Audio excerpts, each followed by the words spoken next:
திண்டிவனம் நேரு வீதியில் நள்ளிரவில் நடந்த அதிர்ச்சி சம்பவம்.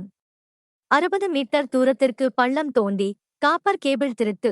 பழைய கோர்ட் எதிரே நள்ளிரவு 11 மணி முதல் அதிகாலை 2 மணி வரை ஒரு பெண் உட்பட 7 பேர் கொண்ட கும்பல் பள்ளம் தோண்டி பூமிக்கடியில் இருந்த பிஎஸ்என்எல் காப்பர் கேபிளை வெட்டி எடுத்ததாக கூறப்படுகிறது.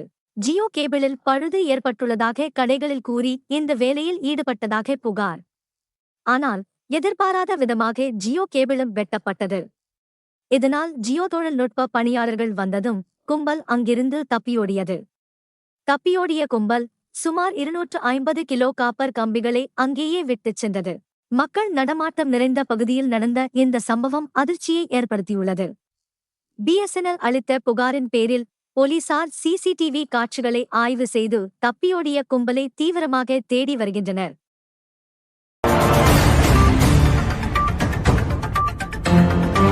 விழுப்புரம் மாவட்டத்தில் ஆகஸ்ட் 15 சுதந்திர தினத்தன்று டாஸ்மாக் கடைகள் திறக்கப்படாது. அரசு மற்றும் தனியார் மதுபான கூடங்களுக்கும் முக்கிய உத்தரவு பிறப்பிக்கப்பட்டுள்ளது.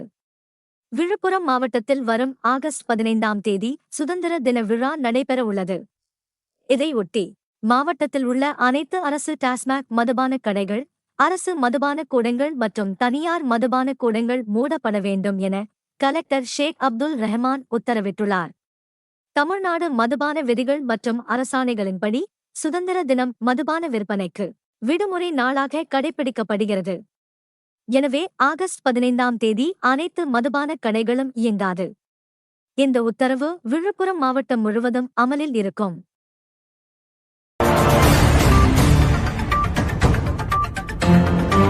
திண்டிவனம் அரசு பொறியியல் கல்லூரியில் 10 நாட்களாக மின்தடை. விடுதியில் தங்கியுள்ள சுமார் 500 மாணவ மாணவிகள் கடும் அவதிக்குள்ளாகி வருகின்றனர். திண்டிவனம் திருவண்ணாமலை புறவழிச்சாலையில் உள்ள மேல்பாக்கம் அரசு பொறியியல் கல்லூரிக்கு பூமிக்கடியில் புதைக்கப்பட்ட கேபிள் மூலம் மின்சாரம் கொண்டு செல்லப்படுகிறது. சுமார் 10 நாட்களுக்கு முன்பு கேபிளில் பழுது ஏற்பட்டதால் கல்லூரிக்கான மின் இணைப்பு துண்டிக்கப்பட்டது. இதனால் அலுவலகம் மற்றும் வகுப்புகள் ஜெனரேட்டர் மூலம் இயங்கி வருகின்றன. ஆனால் விடுதி மாணவர்களுக்கு பகலிலும் இரவிலும் தலா 1 மணி நேரம் மட்டுமே தற்காலிக மின்சாரம் வழங்கப்படுவதாக கூறப்படுகிறது. இதனால் படிப்பு மற்றும் தூக்கம் பாதிக்கப்பட்டுள்ளதாக மாணவர்கள் தெரிவிக்கின்றனர். மின்தடையை விரைந்து சரிசெய்ய நடவடிக்கை எடுக்க வேண்டும் என கோரிக்கை விடுத்துள்ளனர்.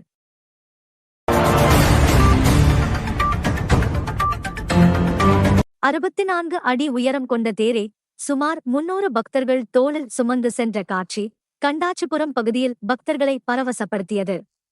விக்கிரவாண்டி தாலுகா கடையம் ஊராட்சியில் உள்ள சூலப்பிடாரி அம்மன் கோவில் தேர் திருவிழா 2 ஆண்டுகளுக்கு ஒருமுறை நடைபெறுகிறது. கடந்த 4ஆம் தேதி தொடங்கிய விழாவில் ஆத்திலியம்மன் கோவிலில் அபிஷேக ஆராதனை நடைபெற்றது. தொடர்ந்து அக்னி சட்டி ஊர்வலம், 7 சொம்பு கரகம் மற்றும் பூங்கரகம் வீதியுலா நடைபெற்றது. நேற்று அதிகாலை 4 மணியளவில் சுமார் 300 பக்தர்கள் 64 அடி உயர தேரை கோவிலில் இருந்து ஊர்வலமாக எடுத்துச் சென்றனர். சுற்றுவட்டார கிராமங்களில் இருந்து திரளான பக்தர்கள் கலந்து கொண்டு அம்மனை தரிசனம் செய்தனர்.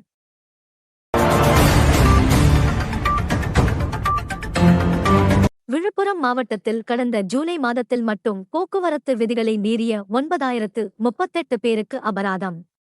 மொத்தம் 1,56 லட்சம் ரூபாய்க்கும் மேல் அபராதம் விதிக்கப்பட்டுள்ளது. விழுப்புரம் கலெக்டர் அலுவலகத்தில் சாலை பாதுகாப்பு, போதை தடுப்பு மற்றும் சட்டம் ஒழுங்கு தொடர்பான குழு கூட்டம் கலெக்டர் ஷேக் அப்துல் ரஹ்மான் தலைமையில் நடைபெற்றது. கூட்டத்தில் குற்றத்தடுப்பு, போதைப்பொருள் தடுப்பு, பொதுமக்கள் கூடும் இடங்களில் பாதுகாப்பு மற்றும் சாலை பணிகள் குறித்து ஆய்வு செய்யப்பட்டது. கடந்த ஜூலை மாதத்தில் மதுஅருந்தி வாகனம் ஓட்டுதல், அதிவேகம், சிக்னல் மீறல், ஹெல்மெட் மற்றும் சீட் பெல்ட் அணியாதது, மொபைல் போன் பயன்படுத்தியது உள்ளிட்ட விதிமீறல்களுக்கு நடவடிக்கை எடுக்கப்பட்டுள்ளது. இதில் மொத்தம் 1,56,11,575 ரூபாய் அபராதம் விதிக்கப்பட்டுள்ளது. மேலும் செய்திகளுக்கு திண்டிவனம் செய்திகள் சேனலை சப்ஸ்கிரைப் பண்ணுங்க.